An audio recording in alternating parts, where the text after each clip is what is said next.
Okay. Good afternoon, everyone, and welcome to episode 10 of CDAC, the Community Development and Environment Committee. Today we are live on location from our offices because of some technical issues we're dealing with in the chambers, but we are all here. We've got some staff in council chambers, and we thank you all for tuning in. We will start by calling the roll. Ms. Price. Yes. Councilmember Morrell. There. Councilmember Gruber. Excused. Councilmember Ayala. Excused. Councilmember Yambe. There too. And Councilmember Denson. Here. You have 3 members present. Thank you for that. We will now go to approval of agenda. We have 2 items for consideration on our agenda today. Are there any requests for adjustments to the agenda? I am not seeing any, so with that, the agenda is approved. We will now move to approval of the minutes from May 19th and June 16th. Are there any corrections or adjustments to the minutes? Seeing none, those 2 sets of minutes are approved. Well, excellent. We have before us proposal number R 2025-176. Ms. Price, would you please read the title into the record? Proposal number R 2025-176, a resolution of the Pierce County Council acknowledging receipt of the Conservation Futures and Open Space Citizens Advisory Board's recommendations for funding the purchase of Conservation Futures properties. Last line. Finance Department to expend funds for the purchase thereof. Thank you so much. And we have staff member Mike Kruger to brief us on this presentation or this resolution. Mr. Kruger. Good afternoon, Chair Denson, and good afternoon, committee members. The proposed resolution before you this afternoon would acknowledge the receipt of the Conservation Futures Citizen Advisory Board's recommendation for funding the purchase of Conservation Future properties in the next biennium and would authorize the Pierce County Executive to negotiate the purchase of specific Conservation Futures properties. There are a total of 6 projects that are included in the acquisition list for this year. And the proposal indicates that we have adequate funding to secure all 6 properties. Conservation Futures is a land preservation program in Pierce County for acquisition of properties with specific attributes, including open space, timberlands, environmentally sensitive areas, wildlife habitat areas, and agricultural lands that are threatened with development. Either the land or the development rights of the land can be considered for purchase and preservation through this program. Pierce County established this program in 1991 pursuant to Washington state law. Conservation Futures funding is collected through property tax receipts. Appropriations for property acquisition can only be made following county council approval of a resolution identifying specific properties for acquisition. The department anticipates that approximately $6.4 million will be available for acquisition over the 2026-2027 biennium, and the county may use up to 25% of the monies that are levied through the tax for maintenance and operation of properties that are required through the program. And in the next biennium, that's anticipated to be about $2 million. Nonprofit groups, a city or town, or a county agency, or even an individual who wishes to see an eligible property preserved can become a project sponsor and nominate a property for purchase. The project sponsor submits an application to the County Parks and Recreation Department. Each application is reviewed by a technical advisory committee for completeness and content, and all applications are forwarded to the Conservation Future Citizens Advisory Board for consideration. That board reviews the applications in an open public meeting and rates and prioritizes the projects and provides a recommendation to the council, and that recommendation shows up in the exhibit to this resolution that's before you this afternoon.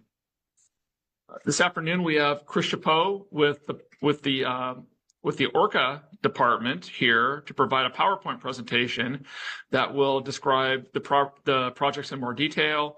We also have Thomas Gisberg, who is the chair of the Conservation Futures Board in Chambers, that will speak to the committee at the appropriate time. And I would be happy to take any questions from you now, committee members. Thank you. Thank you, Mr. Kruger. Do any of the committee members have a question for Mr. Kruger? Otherwise, we will move on to the presentation by ORCA staff. I'm not seeing any. Thank you, Mr. Kruger. So I'd like to welcome Ms. Chapeau from ORCA to give us a further detailed briefing on the projects that we are going to be considering here today. Great, thank you all. And I'm being heard, correct? Yes. Wonderful, thank you for confirmation. So as Mr. Kruger mentioned, I'm here to present the 2025 proposed project list. Next slide. And for the record, I am Chris Chapeau with the Office of Resilience and Climate Action, better known as ORCA. The program, really briefly, the Conservation Futures program offers grants to fund land to protect for the protection of open space that provides community benefit to all of Pierce County. Next slide. And this is just a quick snapshot of the Conservation Futures dashboard.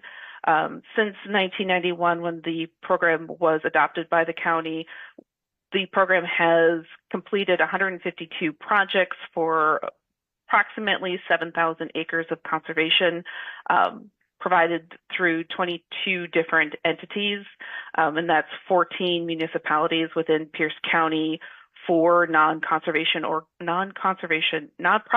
conservation organizations, and 4 park districts. The projects span 16 different conservation types. We boil that down into kind of 4 big buckets, and that's agricultural and timber, marine and freshwater shorelines, fish and wildlife habitat, and the parks and trail systems. Next slide. So every 2 years in the odd year, the application period opens. We do open the application period a little early in the even year before. So for the 2025 application period, the grant period was announced in November of 2024, where we also held a applicant workshop. The application period itself and the application was available beginning December of 2024 and closed in February of 2025. All of the applications were then reviewed by the Technical Advisory Committee beginning in March, and the Citizen Advisory Board reviewed and scored those applications beginning in April. The recommendation from the Advisory Board was forwarded in June of this year.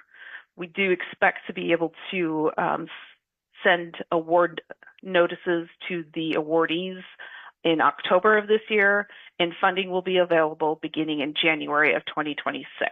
Next slide.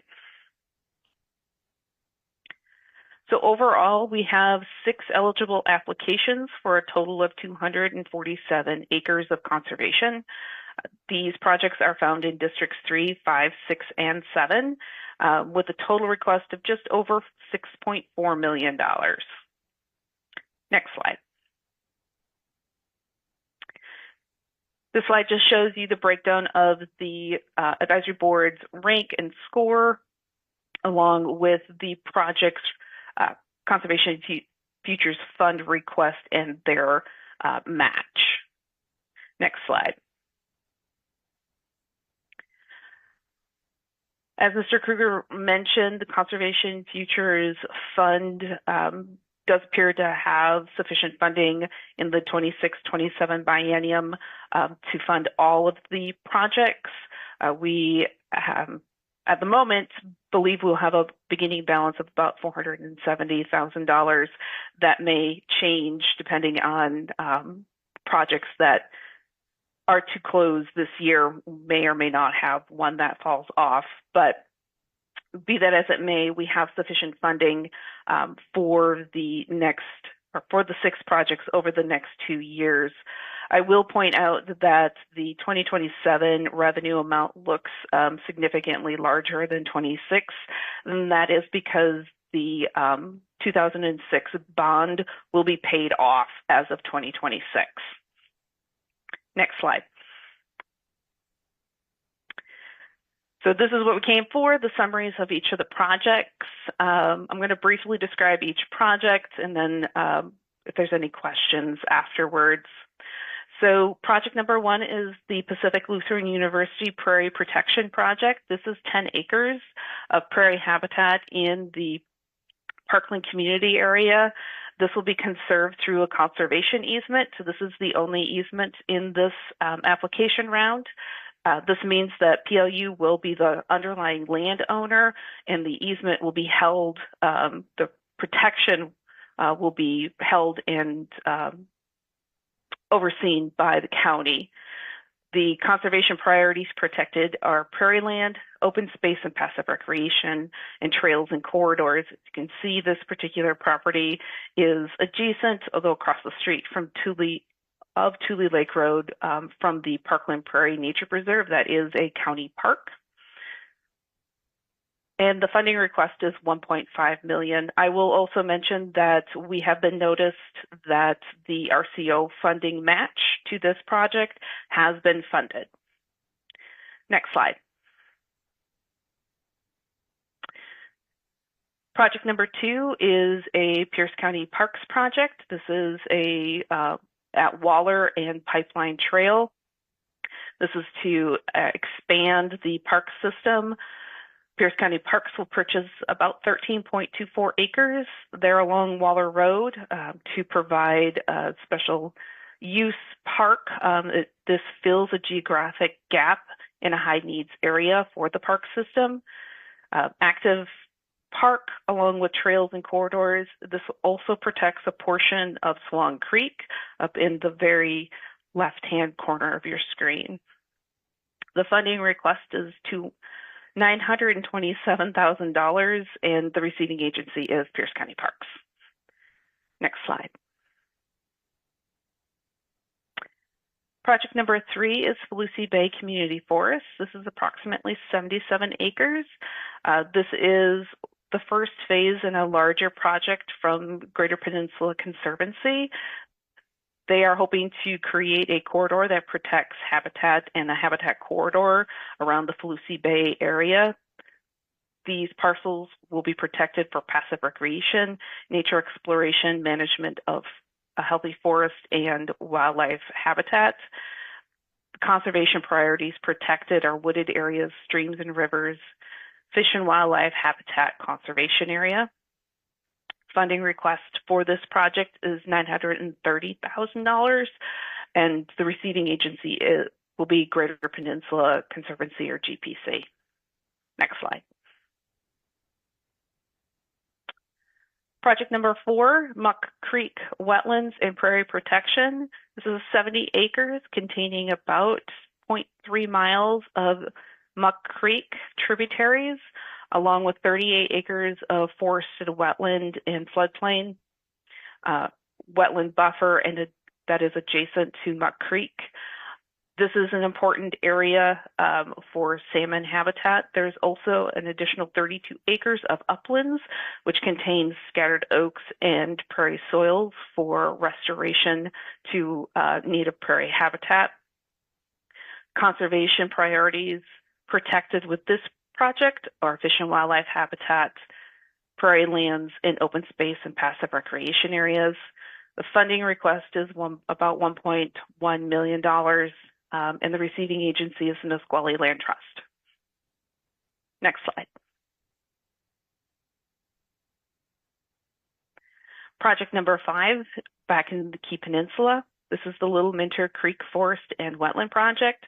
It might look a little familiar, as we have seen projects during the 2023 round in this particular area adjacent to 360 Trails. So this is 38 acres of a wooded area and forested wetland.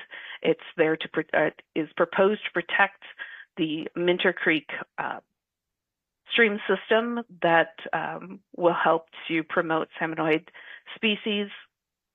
This property would expand the 360s Trail Park and build out about a 530-acre protected land block in the Key Peninsula. Conservation priorities protected are streams and rivers, wooded areas, and trails and corridors. funding request is $167,000. And the receiving agency would be Keep Peninsula Park District. Next slide. Project number 6 is McCormick Forest Trail property. This is 39 acres of property that will expand an existing 219-acre habitat block owned and managed by Peninsula Metropolitan Park District. This area will provide additional walking trails as well as a variety of habitat for a variety of species, expanding the Penn Met Park's recreation area. Conservation priorities are streams and rivers, wooded areas, trails and corridors, and a funding request of $1.7 million. Next slide. Those are the 6 projects proposed for funding this round, and I am available for any questions. Thank you, Ms. Chapeau. Does anyone on the committee have any questions? And let me take a quick moment to recognize that committee member Ayala has joined us. She's probably been here for quite some time.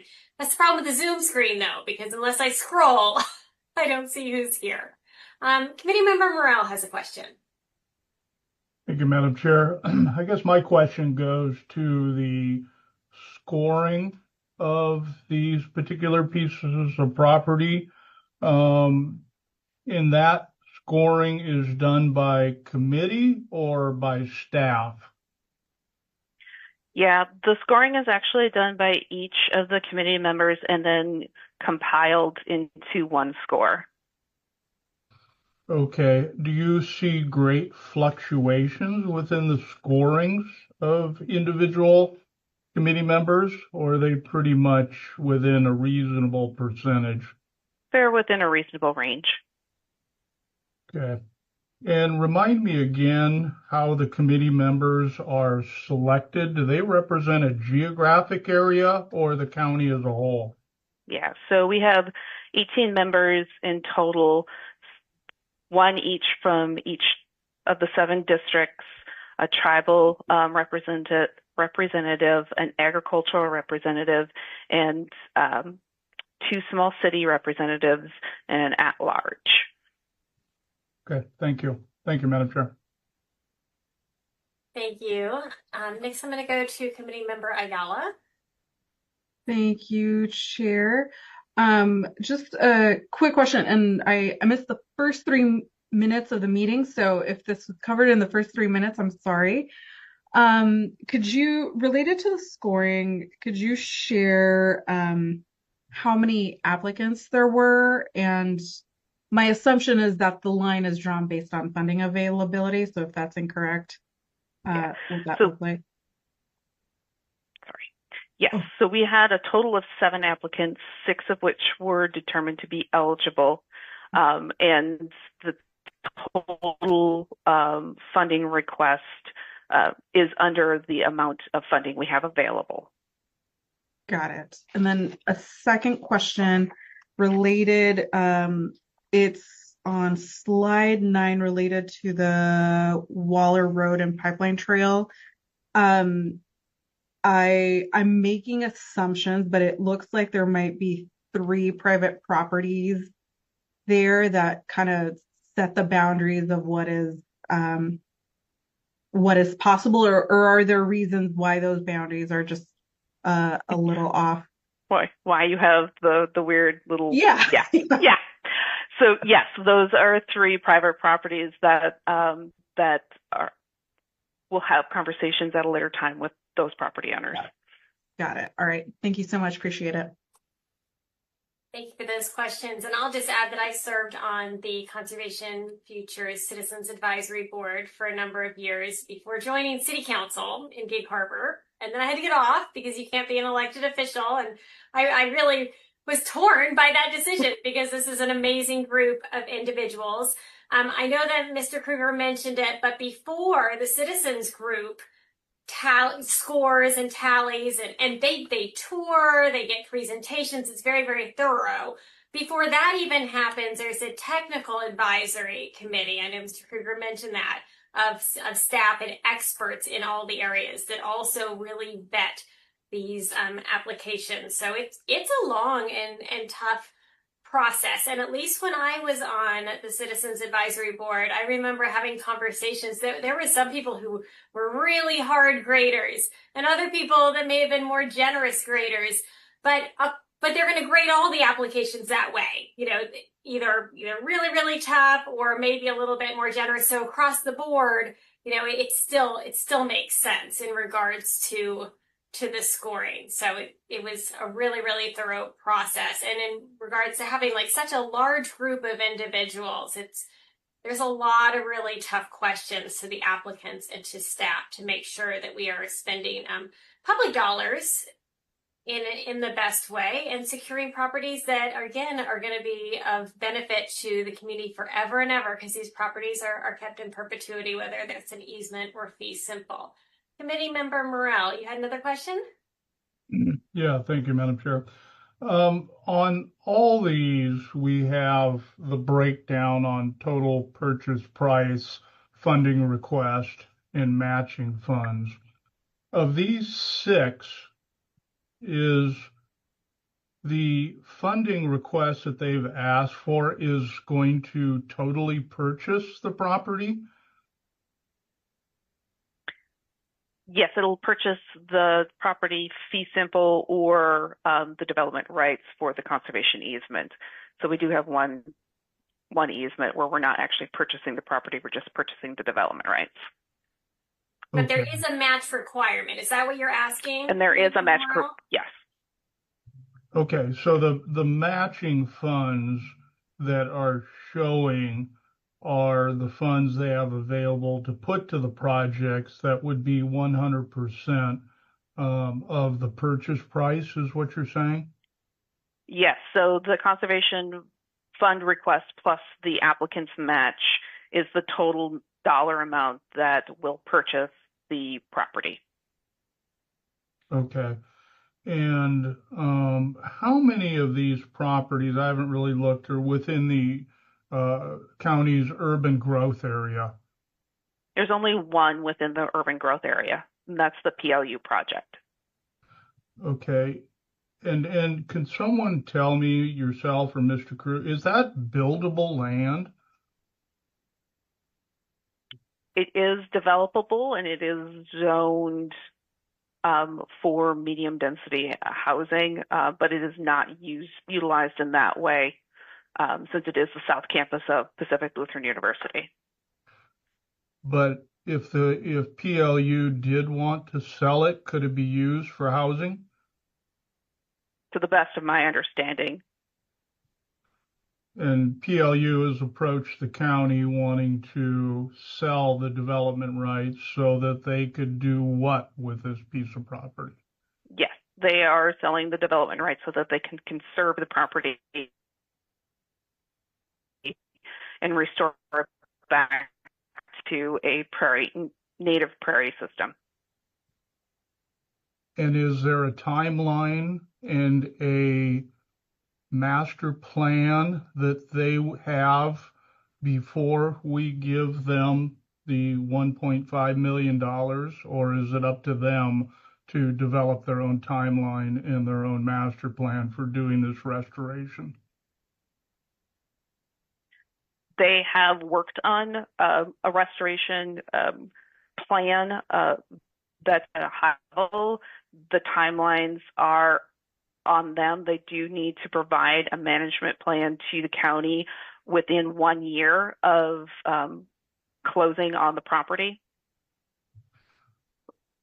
So in other words, we give them the money, they have up to a year to come back with a management plan. What if they don't? That's a great question. You're frozen. Yeah, Ms. Chabot, your connection isn't fantastic. I don't know if Mr. Kruger knows the answer to that, about whether there are penalties or any type of enforcement ability of the county. So first of all, let me just to Councilmember Morell's question regarding the zoning. It was rezoned through the recent comprehensive plan update, and there were new regulations implemented to be consistent with the comprehensive plan. And so the new designation is compact urban. So it's a higher density residential designation, but there also is what's called a major institutional overlay on a large portion of the property that's up for consideration for conservation and futures acquisition that is tied to a Pacific Lutheran University master plan. And so that kind of is a consideration, I think, when it comes to what can be done with the property. That overlay regulates land use consistent with a hearings examiner approval of that entire PLU campus. So I wanted just to note that this, property will be eligible for purchase for 2 years, right? So the way that the process works is this is step, I guess, 2. The first step is the CAB makes its recommendation for acquisition. Council passes the resolution that you're considering now. Once that resolution is adopted, the council still needs to provide funding in the budget for the acquisitions. So that'll happen in October this year or November. Then over the next biennium, the properties become eligible for acquisition. And so the terms and the conditions that are associated with that acquisition, including, to your point, Councilmember Morell, any sort of obligation from the university to do a plan as a condition of acquisition must be completed in order for the property to close within the biennium.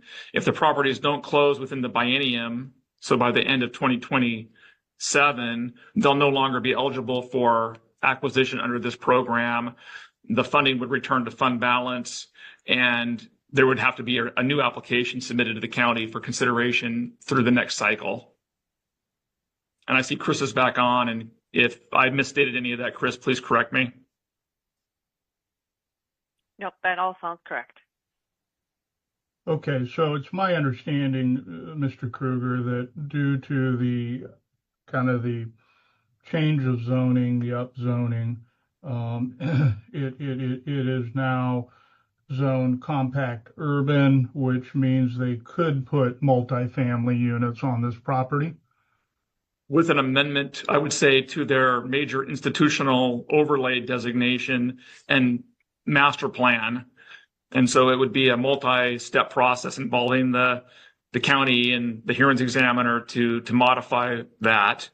But yes, I would say that if, the parties that are involved in this transaction determined that a more suitable use of the land would be for housing, that could be accommodated under the zoning that's been established through the comprehensive plan.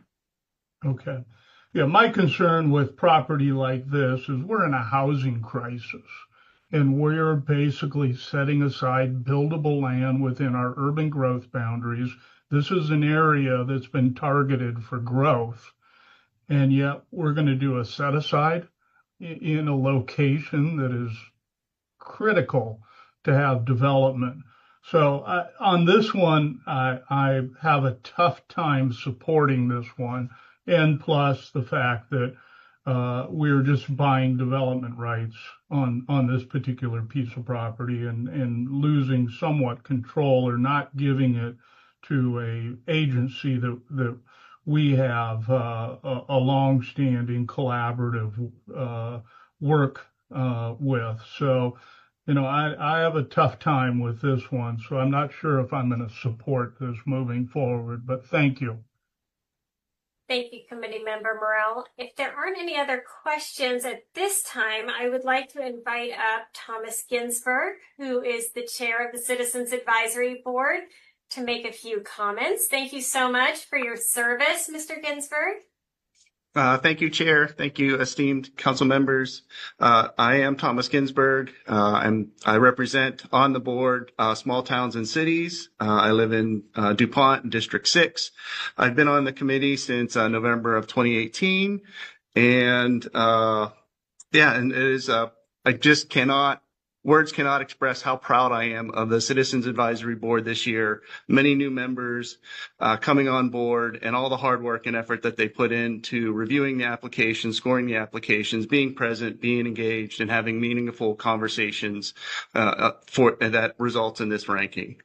And I want to take a moment to recognize Chris and all the staff at the Conservation Futures, not only for their long-standing support, but for this year for truly enhancing and improving our experience by automating and digitizing a lot of the process. So the online applications and the online instant scoring. Thank you, Chris.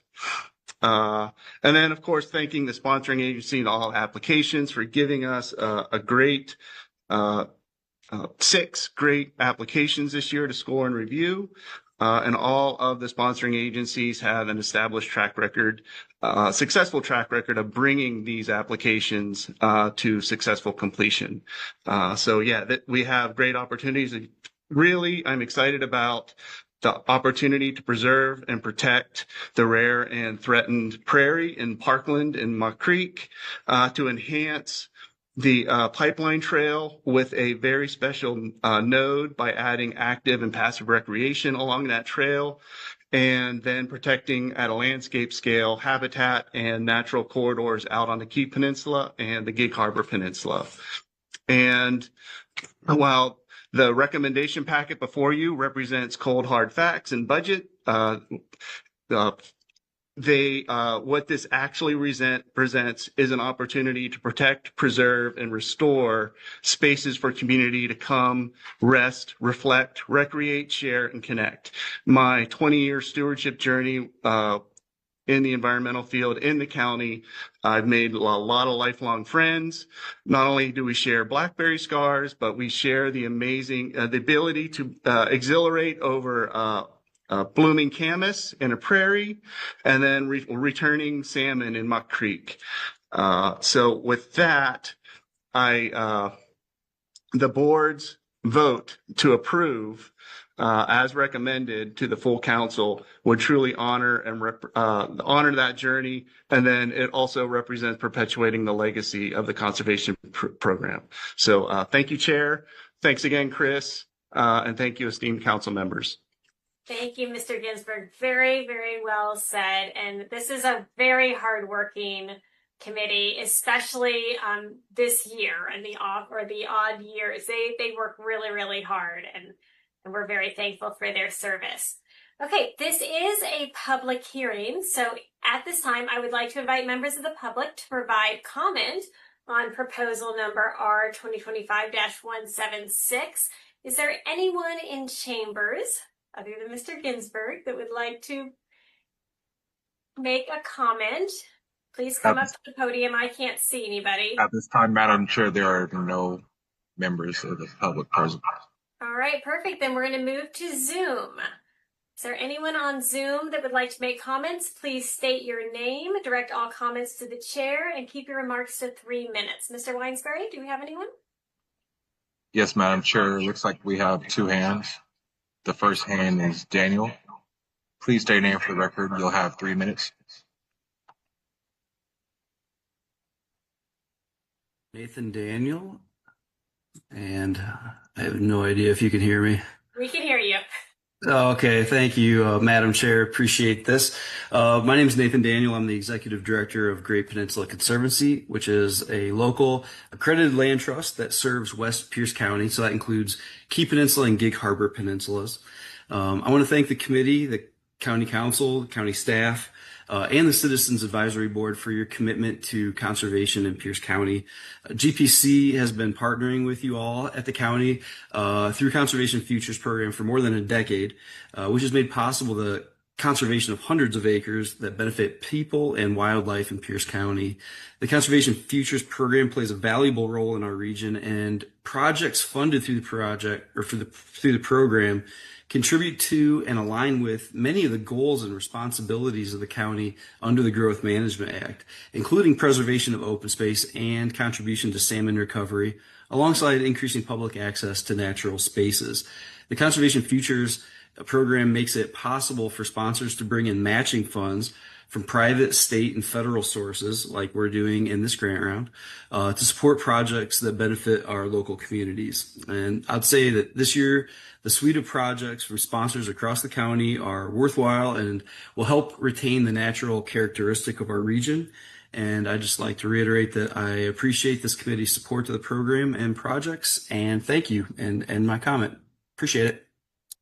Thank you. Thank you, Mr. Daniel. Thank you for taking time to be with us today. Mr. Weinsberry, do we have anyone else? Yes, next we have last name Dorner.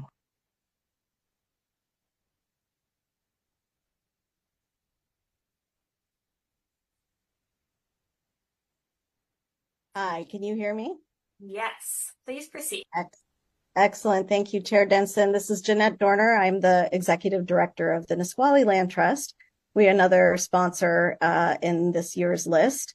And I want to echo the thanks that you've heard now from multiple people. I appreciate the counties creating this opportunity for us to participate and to support open space protection in the county. And thank the staff. They did an excellent job in running this round, and it was easy for us to participate. And of course, the Citizen Advisory Board that worked so hard to review all of these projects and spent time with us visiting the projects and asking us good questions. So just wanted to thank everybody for this opportunity and the process so far, and let you know that in your final deliberations, if there's anything that comes up where you have questions, I'm happy to answer any questions about the project. Thank you. Thank you, Ms. Dorner. Thank you for taking time to be with us today. Mr. Weinsberry, who's next? Yes, next we have Ali.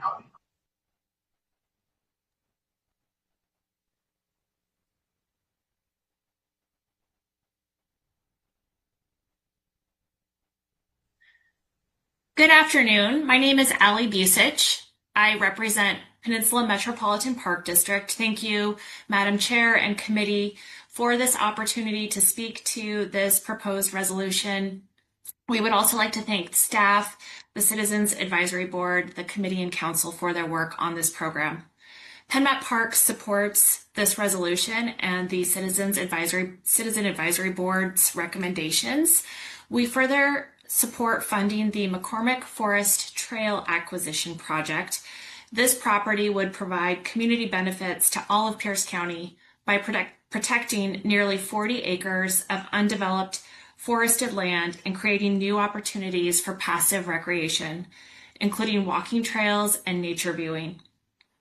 In addition to forest, this property contains approximately 900 feet of McCormick Creek and associated wetlands, providing habitat for many species. It's uniquely located adjacent to two current PennMet Parks properties, both which are currently forested with trail systems. Acquisition would expand on this existing central location for recreation and conservation and create a 257-acre contiguous block of forested recreation land on the Gig Harbor Peninsula bordering the Gig Harbor urban growth area. PennMet Parks has secured $800,000 in matching funds through a grant from the Washington Recreation and Conservation Office's WWRP Urban Wildlife Program.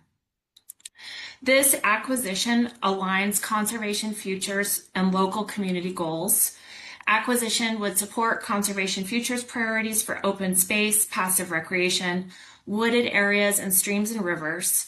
It would also support community priorities that have been identified in PennMet Parks 2023 Parks, Recreation, and Open Space Plan, in which community members identified being close to nature as one of their primary reasons for visiting a park, identified walking and hiking trails as one of the most important amenities, and indicated there should be an emphasis placed on preservation of natural resources.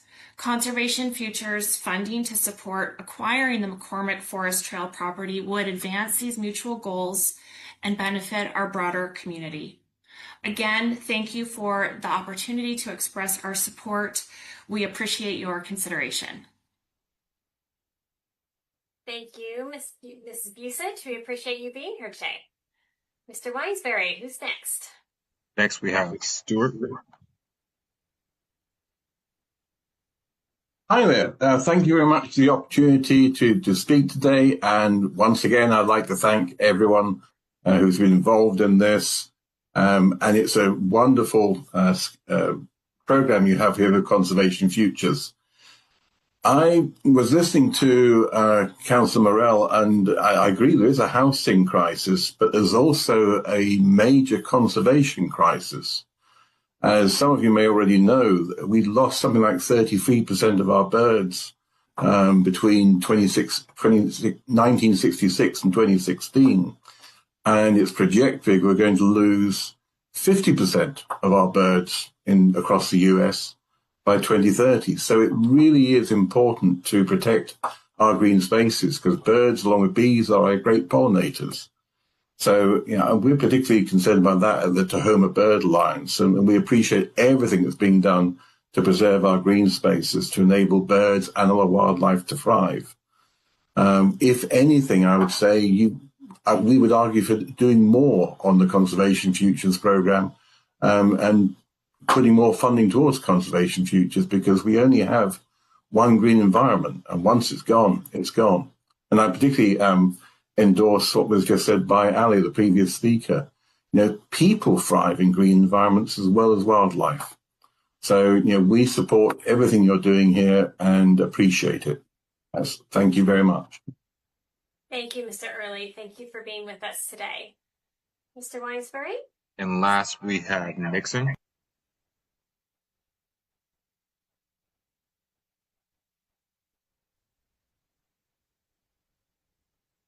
Yes, can you guys hear me? Yes. Okay. Thank you, Chair Denson. Appreciate that.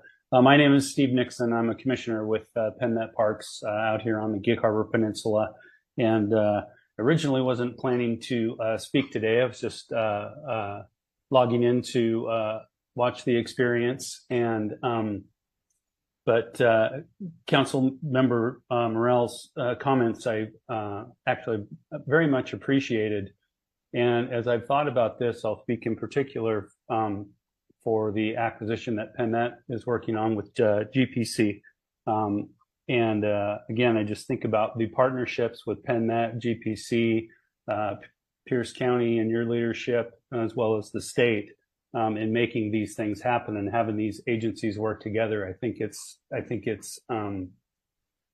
good government. And but as we think about density and growth and managing growth, one of the things that I think about are some of my experiences as I've been around really the world and experienced different communities. And being a park commissioner, I tend to look at park stuff.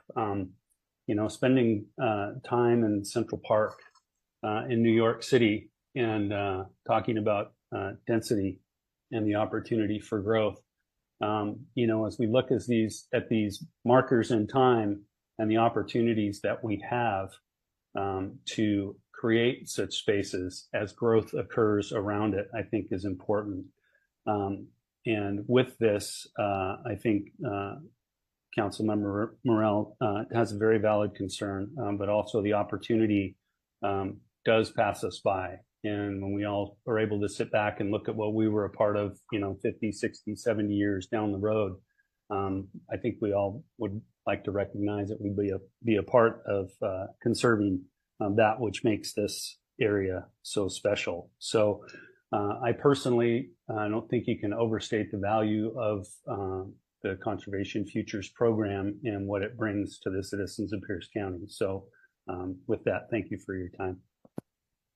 Thank you, Commissioner Nixon. We appreciate you being here. Mr. Weinsbury, anyone else? And there are no other hands, Madam Chair. Okay, with that, I'm going to close public comment and bring this resolution back to the committee. And I'm going to look for a motion from Vice Chair Yamby. Thank you, Madam Chair. I would like to make a motion to pass proposal number R 2025-17-176 to the full council with a due pass recommendation. Do I have a second? Thank you. It's been properly moved and seconded So now we will have discussion. Don't worry, Ms. Price, I was going to go to discussion. I was just going to clarify that you want to move to forward, not Move pass. forward the resolution to the council with the do pass recommendation. Thank you, Ms. Price. Council or Committee Member Ayala, can you second that just to make sure? All right. I formally second that. Excellent, excellent. And thank you, Ms. Price. I didn't think that's why you were stopping us. Okay, now we're going to move to discussion on the motion on the floor, and I see Committee Member Morrell has his hands up. Thank you, Madam Chair. There again, I'm going to follow up on some of my concerns. Unfortunately, a lot of the challenges that we have as a county is due to the Growth Management Act. We have certain housing targets that we are mandated to hit as a county. It is not something that I came up with or this council came up with. It is from the Puget Sound Regional Council. This area that I keep referring to, the PLU area, is a high priority for high density development. And we have a lot of trails, we have a lot of recreation areas in this area that we've improved over the last decade. We continue to improve our parks in this area. But my concern is for my children, my grandchildren, I want them to have a place to live that's affordable. If we keep setting land aside in urban areas that aren't active parks and don't provide active recreation, they're just passive recreation. I don't think that accomplishes any of our housing target goals. So I appreciate the committee's work. I appreciate staff's work on that. Of the 5, I have no problem with. It's the 6th one, the PLU property, that I have a challenge with. And yeah, 50, 60 years from now, I'll be long gone, but it'll be up to my kids to try and live in a state that mandates growth, but yet here we are setting aside property within a urban growth area, turning that over to a private institution to manage. And I read part of the requirements here as far as it must be open for passive recreation, but can be limited due to the nature of the property. So I have spent a lot of time working, as Councilmember Denson has, on committees for this county. Anytime we put a piece of property into open space, it takes this county decades to open it up to the public. Now, our partnership with PennNet and some of the other parks departments out there are great. You know, I think they do a wonderful job with the tax dollars they have. I have no problem partnershiping with them. But on this particular piece of property, I have real heartburn with. So with that, I'm going to be voting no on this. Thank you. Thank you, Committee Member Morrell. Committee Member Yambe. Thank you, Madam Chair. And I want to sincerely thank my colleague, Councilmember Morrell, because I too share, like the rest of the members of this committee, that we do have a housing shortage in the county. And yes, that this may seem like it makes that more complicated, but I offer a slightly different take.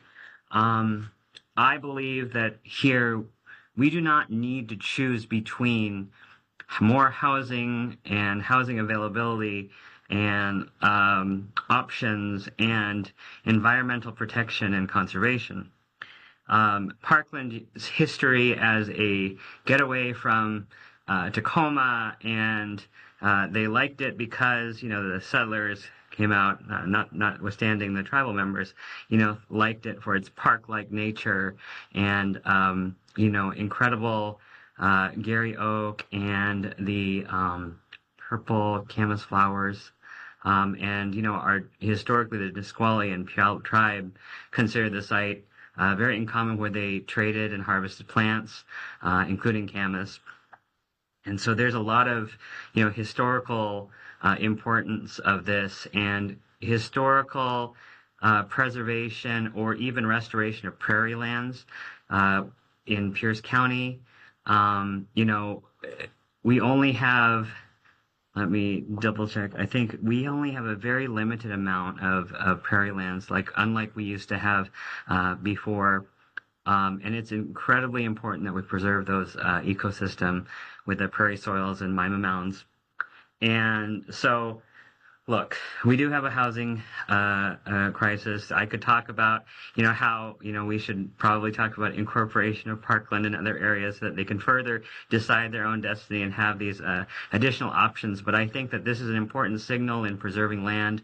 I applaud PLU for their commitment to preserve and restore lands to how it used to be, which also includes, the passive recreation, trails and corridors improvements, and making sure that we have, canopy and additional protections built in so that the future generations can live in a community where they can go not far and be able to recreate, be able to get away from some of the more urban impacts and really enjoy it. And so this is not an either or option. This is a both walking chewing gum thing at the same time. And so I think that this accomplishes many aspects, and we need to talk about, things like cultural plant conservation and carbon sequestration. It aligns a lot of different issues that we all talk about that are very important. And so with that being said, I think that, we can have these conversations about where we can develop. It is the UGA, and that we do need to talk about, those things, but we also need to talk about redevelopment. We also need to talk about other options. It has to be either, it's not either or. And so I appreciate the concerns. I think that they're important that we have those further discussions, but I also think preserving, some of these environmental issues, and options for future generations to enjoy, but also protect us from future harm are very important. So I support this motion. Thank you, Committee Member Yambe.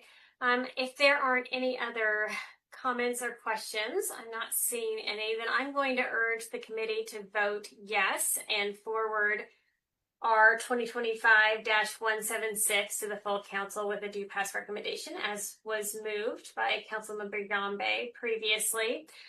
The committee, the Citizens Advisory Board, has worked very hard and has, listened to the consult of staff and experts, has toured these properties, has had presentations, and has spent a lot of time considering all of the aspects. The one project that's been talked about today at the PLU area in the Prairie was the #1 ranked project by this committee. It's also the smallest project. It's only 10 acres, which is a lot smaller than the other 6.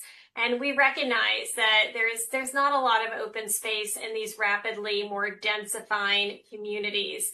And the folks that we are encouraging to live in these more dense, compact urban communities, I mean, they deserve and they need a place to recreate, to get out to nature, to have those natural respite opportunities that are so important.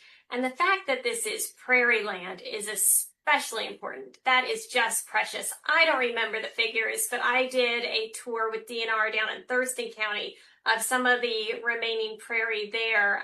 And the prairie that we have here in Western Washington is very small. We'll get those figures before the final council meeting on the 26th, but we hardly have any prairie left. And I think it's just an amazing opportunity to be able to grab a hold of a little bit of what we have, not only for the tribal interests, which are huge, as Councilmember Yambe mentioned, but for all of us to experience that land type that we don't think about a lot in Western Washington, but that used to be very prolific, especially in the Parkland Spanaway area. So it's a real treasure. All of the applicants this year, all of our partnering agencies as was mentioned, I believe by Ms. Chapeau or one of the testifiers today, are all trusted agencies that we've worked with time and time again and understand this program, understand how to perform, are great partners with the county, and will hold the conservation easements and will make sure that these properties are serving the public interest, depending upon what the committee and what the county has deemed is the highest and best use in regards to the conservation property.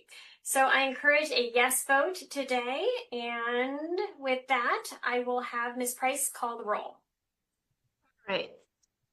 Councilmember Yombe. Aye. Councilmember Ayala. Aye. Councilmember Morell. Nay. And Councilmember Denson. Aye. There are 3 ayes and 1 nay. With a vote of 3 ayes and 1 nay, this proposal does move forward to the full council with a due pass resolution. Thank you, and thank you to everyone who came to speak to this today. Next, we will move on to proposal number O-2025-524. And Ms. Price, could you read that into the record, please?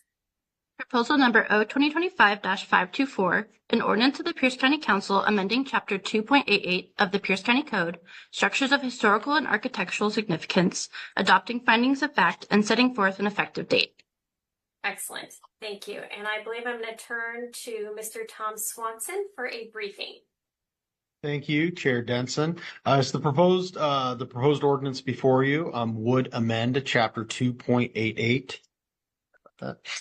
of the Pierce County Code. This is our historic preservation code. It's titled Structures of Historical and Architectural Significance.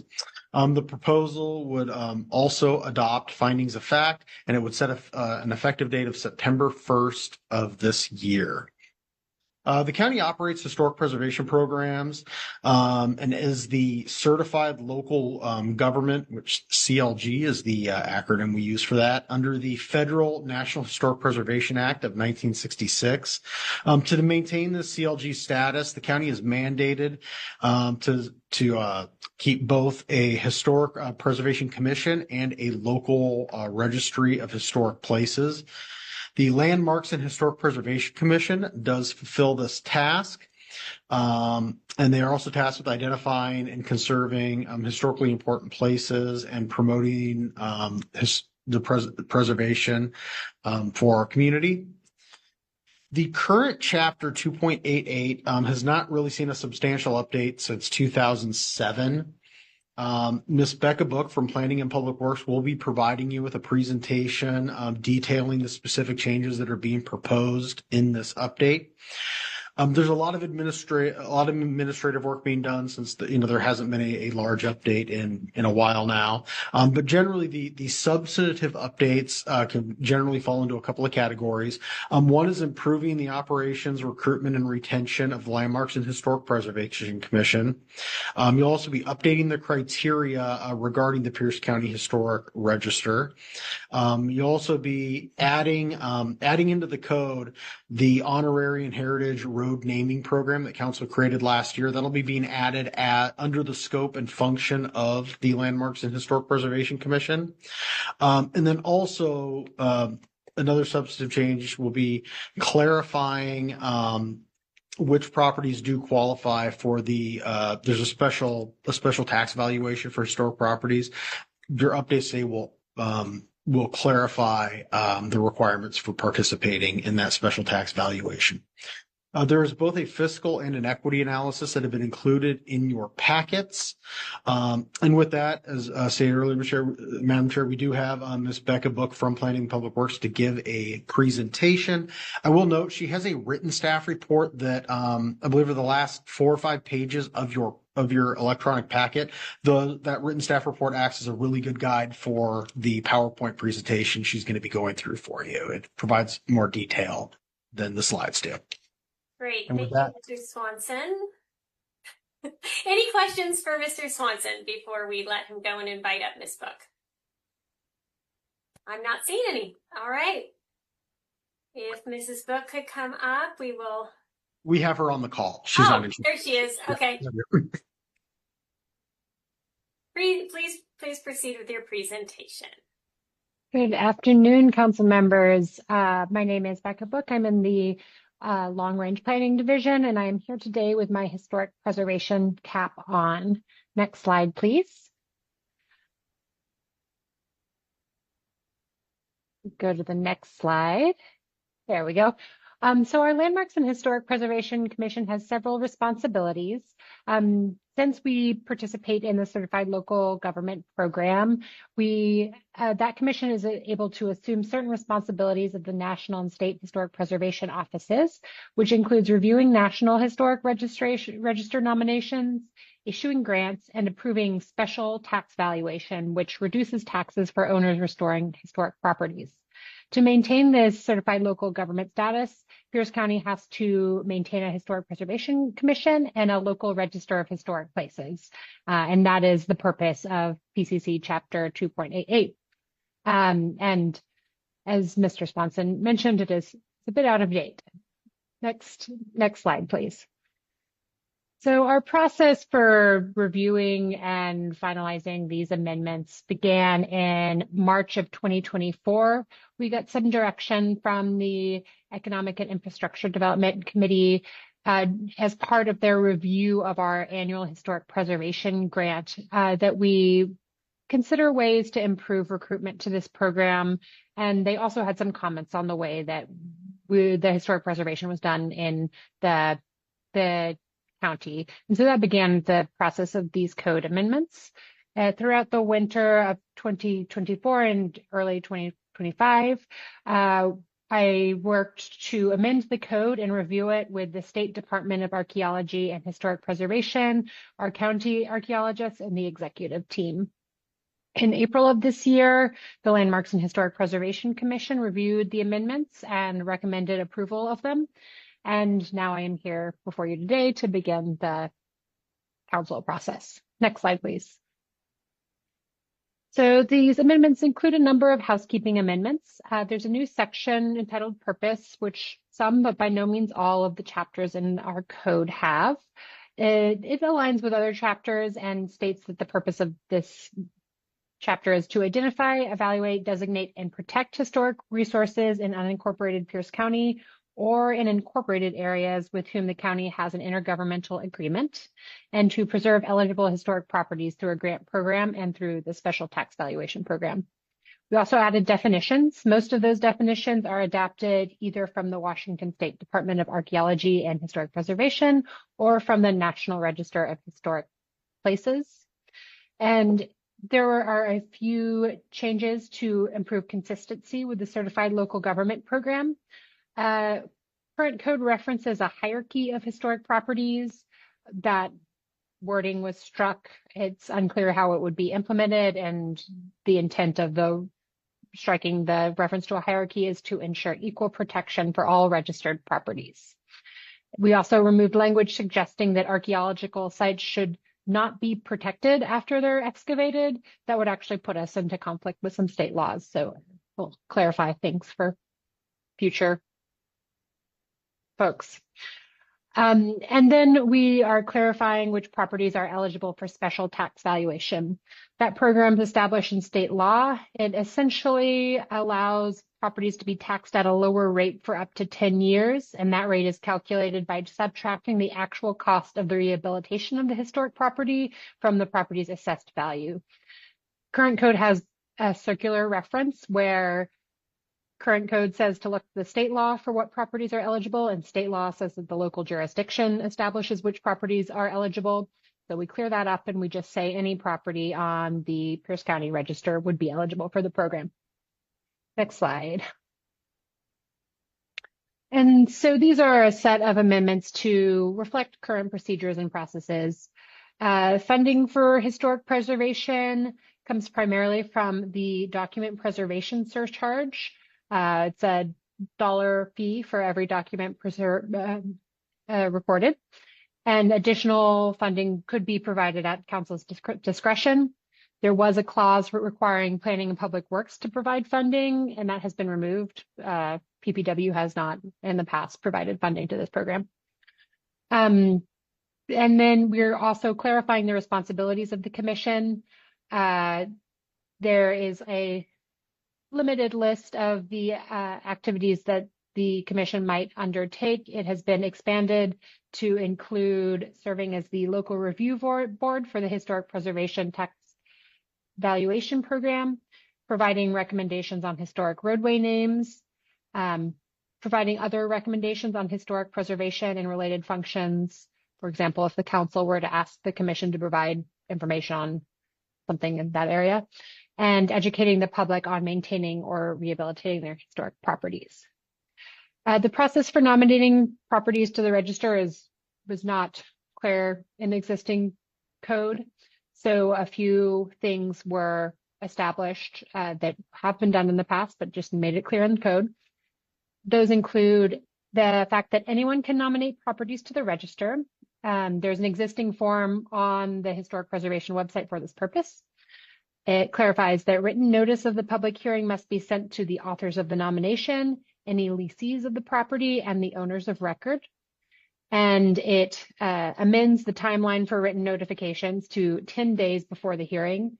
Previously, it was 30 to 40 days before the hearing, which could be clunky since we have monthly meetings. And this also matches Title 18 notice procedures.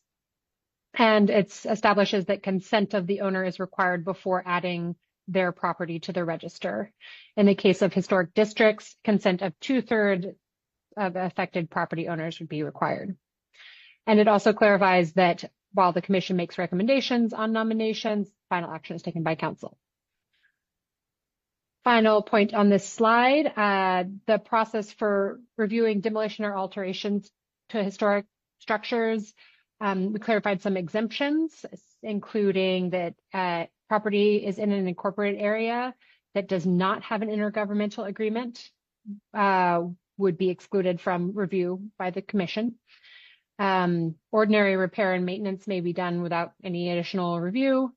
And also if there's an immediate threat to life and property, those necessary renovations could happen. And finally, any time a property is subject to a disaster and emergency declaration.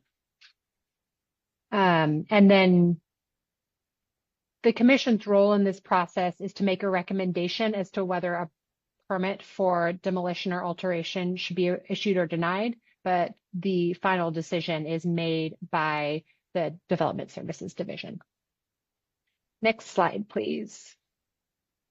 So these are changes that directly address the EIDC recommendation to help fill vacant seats.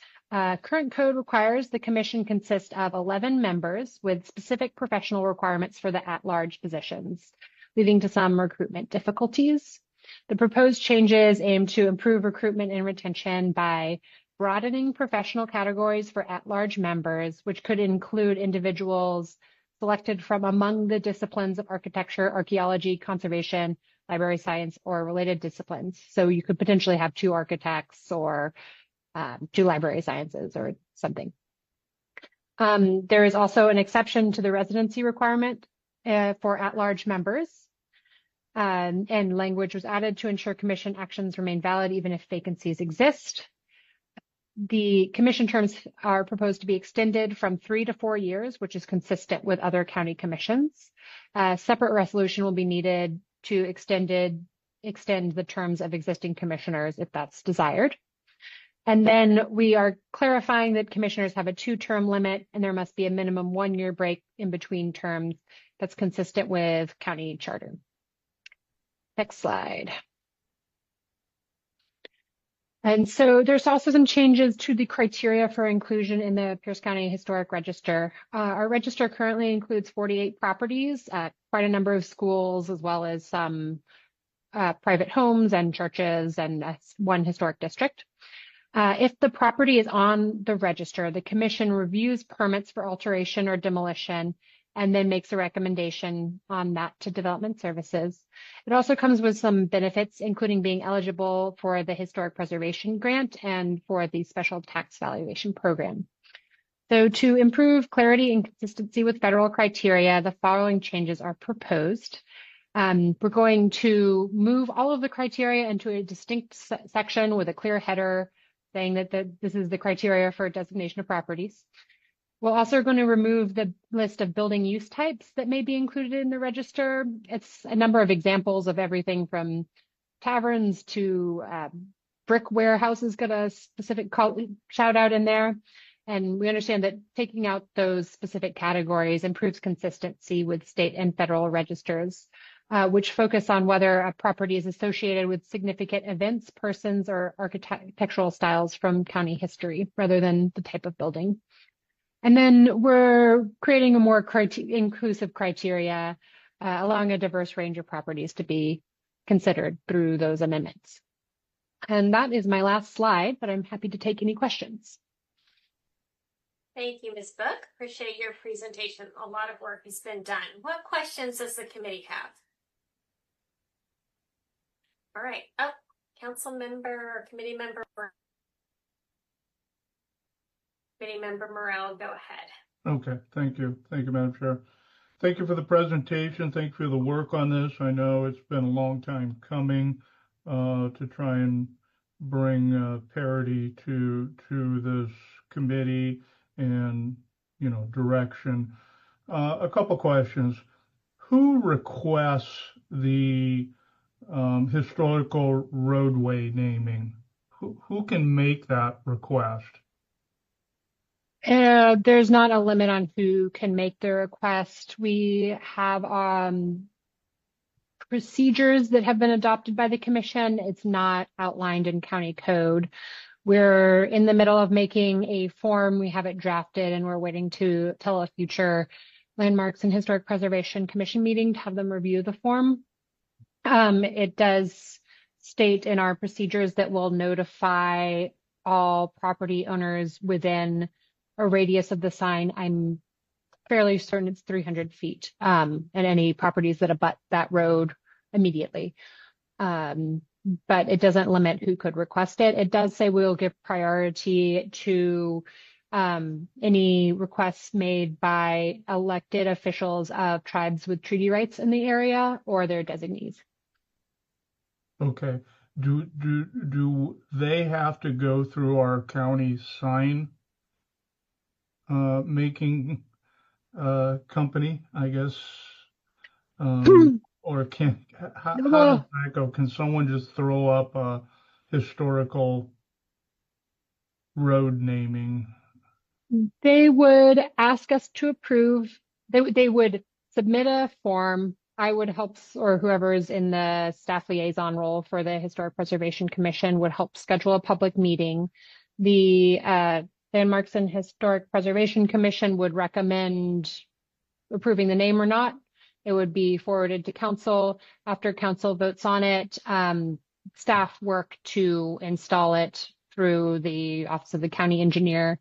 There was one sign near the Puyallup River that was approved, I believe, a month and a half ago. And I have spoken with a traffic engineer and they have drafted a work order. And then our usual crews would go and install a sign that's up to code and per usual street sign standards. Okay, and then the county would pay for that sign? No, we actually say that the applicant has to pay, and we give them an estimate at the beginning. I'm not familiar with how that estimate is generated, but it was $500 for the sign that we did recently, and the applicant confirmed they could pay with that before we move forward with the process. Okay. And my other question I have pertains to private residences, homes. I know there was quite a debate a few years ago about including private historical residences in this, where there was no public access to these structures. Is that still in the code? So the debate a few years back was about funding them through our grant program. We have scoring criteria for that grant are not established in code. They're established in the guidelines. And once we got that feedback from council, we looked at how we were scoring and we refined what we called public benefit. and said that if you are going to be showing public benefit, you have to tell us how people can access the site. And that may be like by a tour, by having regular opening hours, by making a video series. And we used that criteria for scoring the 2025 grant applications. I think it was clear to all of our applicants, and the 2026 grant application guidelines are not published yet. I plan to publish them on the 25th, but it contains the same language around public benefit. Okay, so amending this code then would then put in how those grants are going to be applied for and how we score the grant is not in code okay. currently, or it's not proposed to be in code. There is a section about the priorities for the grant program that talks about I'd say it's more sort of like categories of projects. It talks about document preservation. It talks about restoring historic buildings. It talks about sort of like educational work that you could do using grant funds, but it doesn't specifically outline the scoring criteria.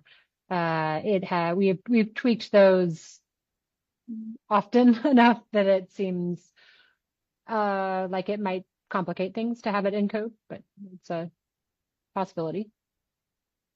Okay, so but there has to be some alignment with the code, I would assume. Yeah, the alignment is, so that's in, give you the exact section where it talks about the grant.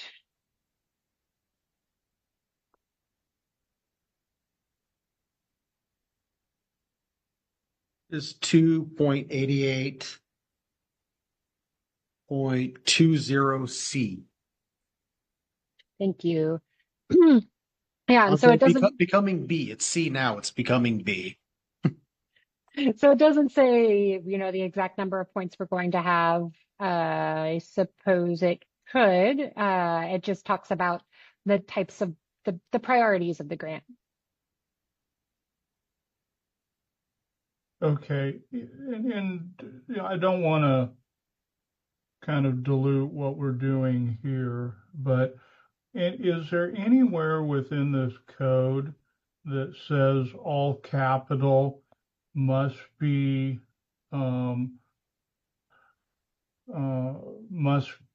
let's say you're doing a re-roof on a historical home that qualifies, does it have to be prevailing wage? If they're using public funds to do that, it does need to be prevailing wage. That's in the contracts for a grant. It is not in code. I think since that requirement is for all work done with public dollars, it doesn't technically need to be restated in code. But again, we cross-reference lots of requirements and certainly could add it. So within the application, we don't ask for the certification and the qualifications of the contractor to pay prevailing wage. It's just up to the individual. We previously shake and all that. We previously had it in the contract. This year, for the 2026 grant applications, at the advice of our contracts team, I have added it into the application where as soon as you say you're interested in using funds for a building project, it directs you to read about prevailing wage and do a digital signature confirming that you will pay prevailing wage. And that is new for 2026 grants, so the materials aren't posted publicly yet. Okay, thank you. Those questions, Committee Member Ayala. Thank you, Chair. Just had a couple of small curiosities. Can you share a little bit about earlier you mentioned giving notice to to structures within a 300-foot radius whenever there was a road change. Can you share a little bit about why 300 feet? I don't know. We were looked at notice procedures that were in other sections of code. I'm not sure where the 300-foot radius originally came from, but I guess we'll chalk it up to consistency. Okay. And then you mentioned the last update to this was 2007. I'm curious from a staff perspective, if you had to determine how often this got revised or looked at, what would feel like an adequate number of years between revisions? Well, the last update, the 2007 update, was just changing the name of the department. There apparently was a reorganization at that time. The bulk of the code had been there since the commission was formed at the 200th anniversary to celebrate the history of the state. And so there were some things in there that were remnants of a prior commission before it was even called the Landmarks and Historic Preservation Commission. It was the Bicentennial Commission. I am not proposing regular updates of the code at this time. I think it needs to be in line with, changes in the organization of the department and reflect updates at state and federal level. But we've reached and passed that time point, I think, where there's been enough changes in how historic preservation is governed at the state and federal level that it's time to look at how we're doing it in Pierce County as well. Councilmember Real, if I could add to that, in just the last 5 years, along with adding the roadway naming program more formally, all the changes that stemmed from the discussion of the council going back related to how the grants are implemented, and then council also took the $1 portion of the document recording fee and put that in a designated fund just for historic preservation. That's all happened in the last 5 years. The previous 15 years didn't see that much change to how historic preservation would. So maybe not a specific timeline, but more maybe to Ms. Book's point, a volume of work and change and direction that council or the executive has directed probably facilitates that more from our perspective than a specific date on a calendar. Got it. Thank you so much. Appreciate it. Thank you for that question. Okay, at this point, we are going to move to a public hearing. So this is a public hearing. I would like to invite members of the public to provide comment on proposal number 2025-524. Please state your name if you'd like it on the record. Keep your remarks to 3 minutes and direct all comments to the chair. Mr. Weinsberry, is there anyone in chambers? No one in chambers, Chair. Anyone on Zoom? Yes, Madam Chair. For any members of the public who wish to provide comment on 2025-524, press the raise hand icon on Zoom or star 9 on your telephone keypad. And there are no hands, Madam Chair. Thank you, Mr. Weinsberry. With that, I am closing the public hearing, bringing this back to council and looking to Vice Chair Yambe for a motion. Thank you, Madam Chair. I move to forward proposal number 2025-524 to the council with a due pass recommendation. Second. It's been properly moved and seconded. Is there any further discussion about this ordinance proposal? I'm not seeing any, so Ms. Price, could you call the roll, please? Yes. Councilmember Ayala. Aye. Councilmember Yambe. Aye. Sorry, can you repeat? Aye. Councilmember Morrell. Aye. And Councilmember Denson. Aye. There are 4 ayes and 0 nays. And with that, 4 ayes and 0 nays, proposal number 2025-524 is forwarded to the full council with a due pass recommendation. Thank you, everyone, for getting through all the business today in a great way. We've had excellent discussions. Mr. Kruger, other business for the committee. Thank you, Chair. I just wanted to give the committee a heads up that your next meeting on August 18th is anticipated to be very full.